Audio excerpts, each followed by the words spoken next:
Hi everyone. I just wanted to share with you one of my favorite books from my childhood. It's called Thundercake. It's about a granddaughter and a babushka, which is a Russian grandma, who go out on an adventure in a thunderstorm to find ingredients to bake a thunder cake together. And I have a baba, so it reminds me of spending time cooking and baking with my baba, so I really like it.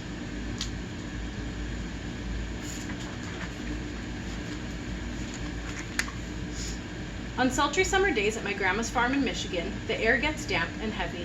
Storm clouds drift low over the fields. Birds fly close to the ground. The clouds glow for an instant with a sharp, crackling light, and then a roaring, low, tumbling sound of thunder makes the windows shudder in their panes. The sound used to scare me when I was little.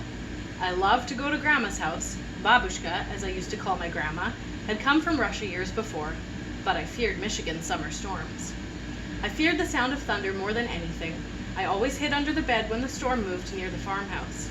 This is the story of how my grandma, my babushka, helped me overcome my fear of thunderstorms. Grandma looked at the horizon, drew a deep breath, and said, "This is thunder cake baking weather, all right. Looks like a storm is coming to me." "Child, you come out from under the bed. It's only thunder you're hearing," my grandma said. The air was hot, heavy, and damp. A loud clap of thunder shook the house, rattled the windows, and made me grab her close. "Steady, child," she cooed. "Unless you let go of me, we won't be able to make a thunder cake today." "Thunder cake?" I stammered as I hugged her even closer. "Don't pay attention to that old thunder, except to see how close the storm is getting. When you see the lightning, start counting real slow. When you hear the thunder, stop counting. That number is how many miles away the storm is. Understand?" she asked. "We need to know how far away the storm is, so we have time to make the cake and get it into the oven before the storm comes, or it won't be real thunder cake." Her eyes surveyed the black clouds away off in the distance. Then she strode into the kitchen. Her worn hands pulled a thick book from the shelf above the wood stove. "Let's find that recipe, child," she crowed as she lovingly fingered the grease-stained pages to a creased spot. "Here it is, thunder cake." She carefully penned the ingredients on a piece of notepaper. "Now let's gather all the things we'll need," she exclaimed as she scurried toward the back door. We were by the barn door when a huge bolt of lightning flashed. I started counting like Grandma told me to. 1, 2, 3, 4, 5, 6, 7, 8, 9, 10. Then the thunder roared. 10 miles. It's about 10 miles away, Grandma said as she looked at the sky. "About an hour away, I'd say. You'll have to hurry, child. Gather them eggs careful like," she said.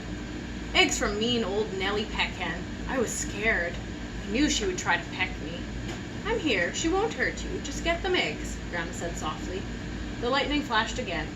1, 2, 3, 4, 5, 6, 7, 8, 9, I counted. 9 miles, Grandma reminded me. Milk was next. Milk from old Kick Cow. As Grandma milked her, Kick Cow turned and looked mean right at me. I was scared. She looked so big. Zip went the lightning. 1, 2, 3, 4, 5, 6, 7, 8, I counted. Baroom went the thunder. 8 miles, child, Grandma croaked. Now we have to get chocolate and sugar and flour from the dry shed. I was scared as we walked down the path from the farmhouse through tangleweed woods to the dry shed. Suddenly the lightning slit the sky. 1, 2, 3, 4, 5, 6, 7, I counted. Boom, ba-boom, crashed the thunder. It scared me a lot, but I kept walking with Grandma. Another jagged edge of lightning flashed as I crept into the dry shed. 1, 2, 3, 4, 5, 6, I counted. Crackle, crackle, boom, kaboom, the thunder bellowed. It was dark, and I was scared. I'm here, child, Grandma said softly from the doorway. Hurry now, we haven't got much time. We've got everything but the secret ingredient. 3 overripe tomatoes and some strawberries, Grandma whispered as she squinted at the list. I climbed up high on the trellis. The ground looked a long way down. I was scared. I'm here, child, she said. Her voice was steady and soft. You won't fall. I reached 3 luscious tomatoes while she picked strawberries. Lightning again. 1, 2, 3, 4, 5, I counted.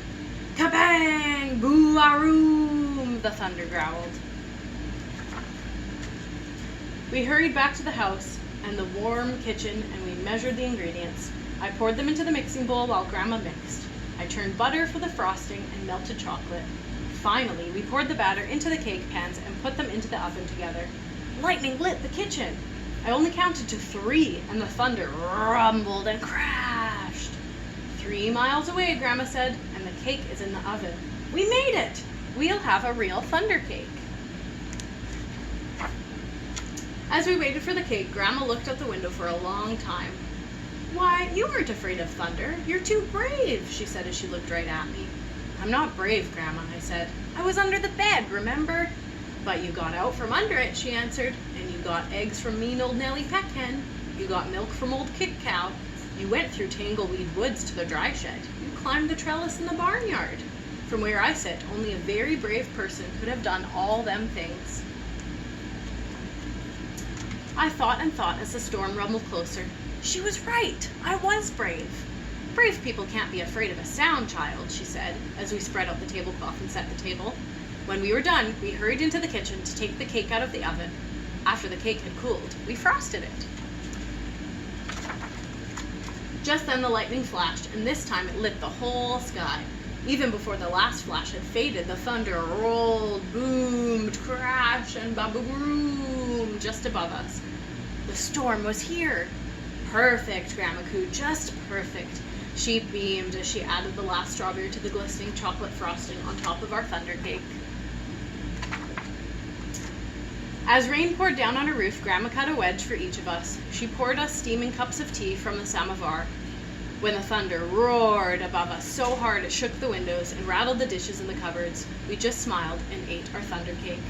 From that time on, I never feared the voice of thunder again. The end.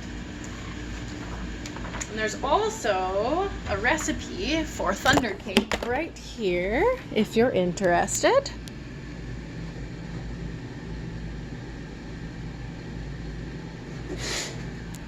I hope everyone enjoyed. Have a great day.